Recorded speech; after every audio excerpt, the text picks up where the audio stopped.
Hello everyone. मेरा नाम है मुकुल तांबे और मैं प्रोफेशन से एक फार्मासिस्ट हूँ। तो हम सबको मालूम है कि अभी ये जो कोविड-19 नाम की बीमारी फैल रही है, ये कुछ दिनों पहले तक तो कम हो रही थी, लेकिन आज अचानक वापस फिर से उसका उद्रेक शुरू हुआ है। तो इसके बारे में बहुत सारी गलतफहमियां हैं जो मैं खुद दूर करना चाहता हूँ।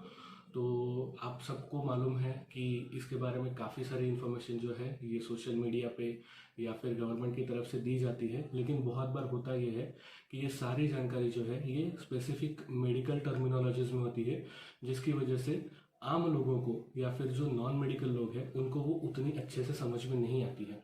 तो मैं आज ये कोशिश करूँगा कि आप सभी लोगों को ये जो चीज़ें हैं ये समझा सकूँ। तो सबसे पहले तो मैं आपको ये बताना चाहता हूँ कि कोविड-19 जैसे हम सबको मालूम है, ये एक वायरल टाइप की बीमारी है। और जब भी हमारी बॉडी में किसी भी तरह का इन्फेक्शन होता है, तो सबसे पहली चीज़ जो उसके साथ में फाइट करती है वो होती है हमारी अपनी इम्यूनिटी, या फिर जिसे हम लोग रोग प्रतिकारक शक्ति बोलते हैं। तो ये जो इम्यूनिटी होती है ये हमारी बॉडी की एक आर्मी की तरह काम करती है, यानी कि किसी भी बाहरी चीज़ से हमारी बॉडी की प्रोटेक्शन का काम करते हैं। तो हमारी इम्यूनिटी किस तरह से काम करती है ये समझाने के लिए मैं आपको एक सिंपल सा एग्जांपल देता हूँ। अगर हम लोग हमारे देश को हमारी ह्यूमन बॉडी जैसे समझे, तो इसकी जो पुलिस फोर्स है ये हमारे बॉडी की इम्यूनिटी जैसी काम करती है। इनका काम क्या होता है कि जो भी ऐसी चीज़ें जो कि हमारे बॉडी के लिए खराब हो, जो बाहर से शरीर के अंदर आए हो और उसकी वजह से शरीर में कोई भी प्रॉब्लम हो सकती हो, उनके साथ में निपट के उनका जल्दी से जल्दी शरीर से सफाया करना। जैसे पुलिस गुंडे मवाली और बाकी जो भी गुनाह करने वाले लोग हैं उनका समाज से सफाया करने का काम करता है, ठीक उसी तरह हमारी बॉडी की इम्यूनिटी जो है ये बाहरी आई हुई किसी भी चीज़ से बॉडी को नुकसान ना हो इसलिए उसका बॉडी से सफाया करने का काम करती है। ठीक है। इसके बाद में अभी हमारे जो हम जो इन्फेक्शंस की बात करते हैं, तो इन्फेक्शंस बेसिकली क्या होता है कि कोई भी ऐसे लिविंग स्ट्रक्चर्स जो हमारे बॉडी में आके अपना बसेरा बनाने की कोशिश करते हैं। तो इनमें स्पेसिफिकली तीन टाइप के माइक्रो ऑर्गेनिजम्स हम लोग देख सकते हैं। एक तो होते हैं वायरसेस, दूसरे होते हैं बैक्टीरिया और तीसरे होते हैं फंगस। तो ये तीन टाइप के जो भी इन्फेक्शंस है, इनमें से बैक्टीरियल इन्फेक्शंस और फंगल इन्फेक्शंस ये वायरल इन्फेक्शन से अलग होते हैं।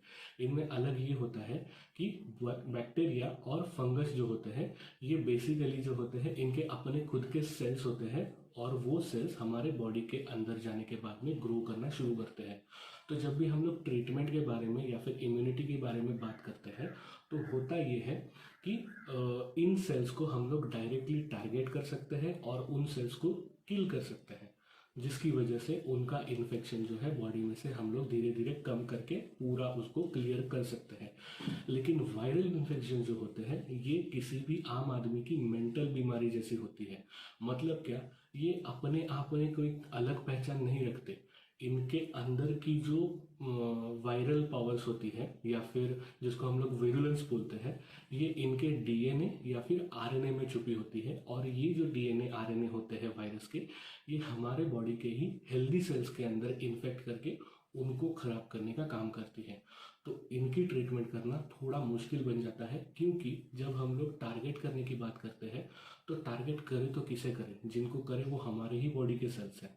तो इसीलिए अगर ज़्यादा क्या बोलते हैं हम लोग कि अगर जब हमने ज़्यादा केयर किए बिना डायरेक्टली ट्रीटमेंट शुरू की, तो हमारे बॉडी के अपने ही सेल्स को हम लोग मार देते हैं। इसीलिए वायरल इन्फेक्शंस की ट्रीटमेंट जो है ये थोड़ी मुश्किल होती है।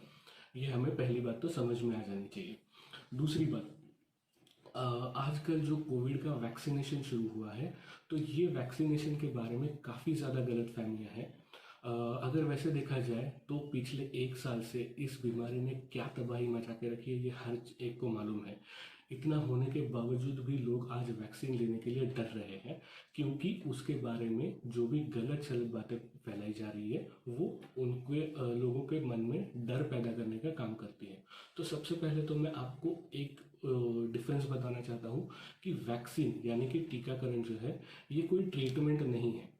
मेडिकल टर्मिनोलॉजी में हम लोग इसे प्रोफाइलैक्सिस बोलते हैं, यानी कि बीमारी होने से बचने के लिए की जाने वाली प्रक्रिया, इसको हम लोग बोलते हैं प्रोफाइलैक्सिस।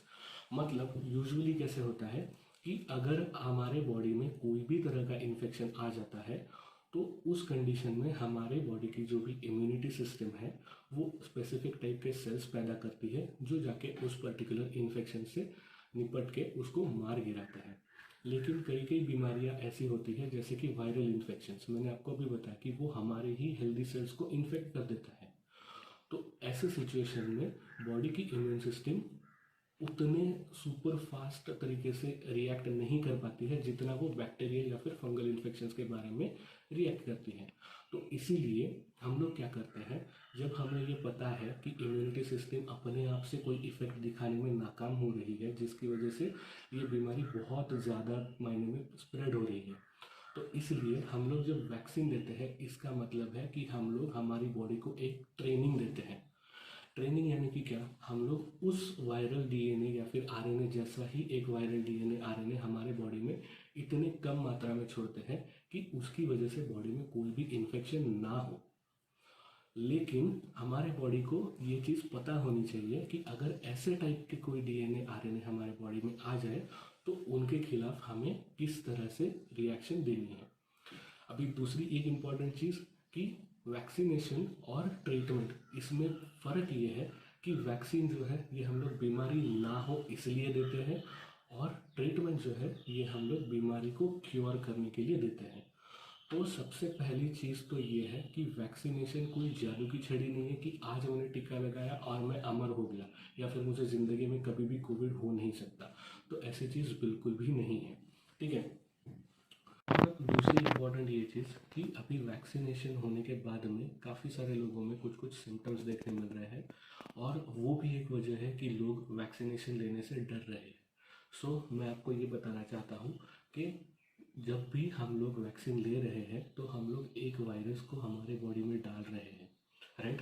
तो हमारी इम्यूनिटी सिस्टम के लिए वो, जैसे मैंने बोला कि एक ट्रेनिंग होने वाला है, हमें पहले से ही ये हमारी इम्यून सिस्टम को मालूम नहीं होगा कि इसके खिलाफ हमें किस तरह से फाइट करना है और इसको किस तरह से क्लीन करना है।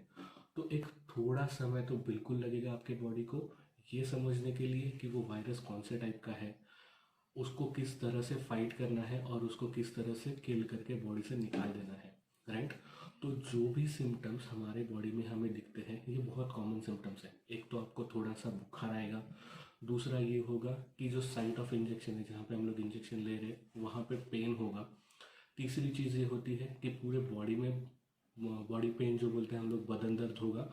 और कभी कभी किसी किसी लोगों में ये देखा जाता है कि उनका सर बहुत ज़्यादा हेवी हो जाता है, राइट। तो ये 4 सिम्टम्स जो है ये बहुत कॉमन है, और आजकल तो जब हम लोग वैक्सीनेशन लेते हैं तो इसके लिए जो भी नेसेसरी ट्रीटमेंट है वो दवाई हमें पहले ही दे देते हैं, राइट। तो इसीलिए वैक्सीनेशन से डरने की कोई भी बात नहीं है। अगर आपको ये सारे सिम्टम्स देखने मिल रहे हैं इसका मतलब ये है कि आपकी बॉडी अपनी इम्यूनिटी सिस्टम को अपग्रेड कर रही है, अपने इम्यून वर्जन को अपग्रेड कर रही है, जिसकी वजह से उसको थोड़ी तकलीफ हो रही है क्योंकि वो नए तरीके से सीख रही है कि मैं कौन से तरह का रिस्पॉन्स दूँ तो ये जो वायरल डीएनए या फिर आरएनए है ये बॉडी से निकाल दिया जाए, ठीक है। तो ये जो भी सिम्टम्स दिख रहे हैं ये बहुत कॉमन है, इनसे डरने की हमें कोई भी ज़रूरत नहीं है। यूजुअली टीका लेने के बाद में 3 से 5 दिन तक ये सिम्टम्स दिखना ये बहुत कॉमन चीज़ है, इससे डरने की कोई भी बात नहीं है।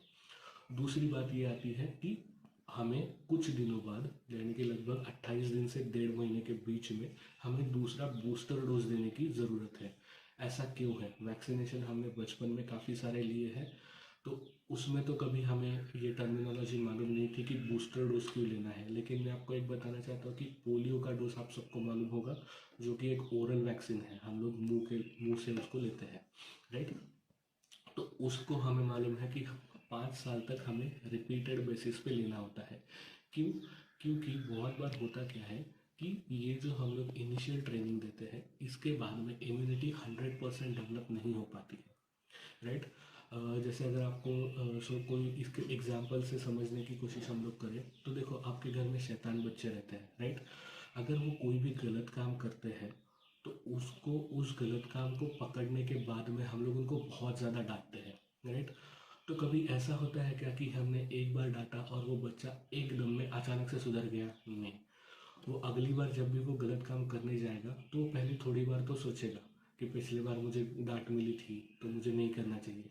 लेकिन एक बार ऐसे होगा कि वो वापस वो गलत काम करने की कोशिश करेगा, और दूसरी बार जब हम उसको फिर से डांटेंगे तो उस बार उसके मन में उस चीज़ के लिए डर बैठ जाता है कि जब भी मैं इस तरह का कोई काम करने जाऊंगा तो मुझे जो है डांट मिलने वाली है, या फिर मुझे जो है ये शिक्षा होने वाली है। तो ये जो दूसरी बार का डांटना है, इसको हम लोग बोलते हैं बूस्टर डोज।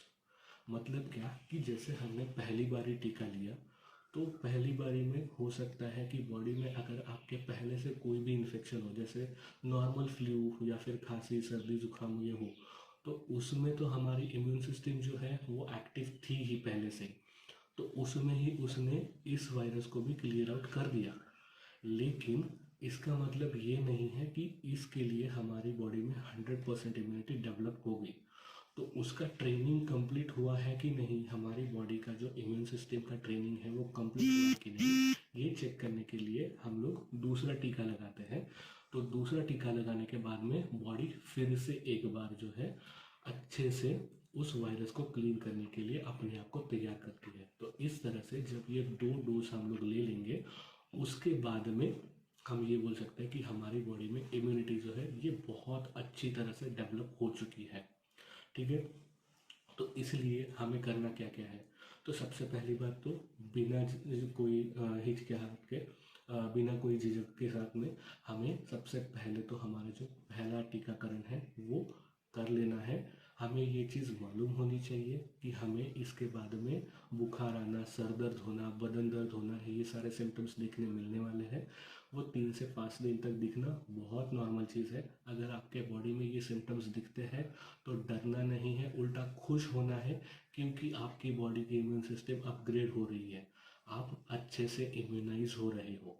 ठीक है। और पहला टीका लगा के उसको आधा अधूरा नहीं छोड़ना है, और जो दूसरा टीका है वो भी हमें समय से लगवा लेना है।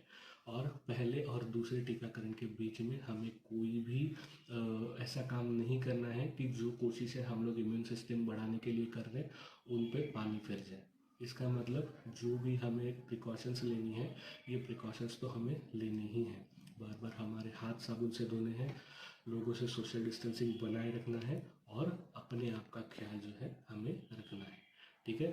तो धन्यवाद मेरी बातें सुनने के लिए, और मैं आप लोगों से ये जिक्र करूँगा कि ये वीडियो ज़्यादा से ज़्यादा लोगों तक पहुँचाए, ताकि सबके दिमाग में जो है इस चीज़ के बारे में अवेयरनेस पैदा हो जाए। ठीक है। Thank you.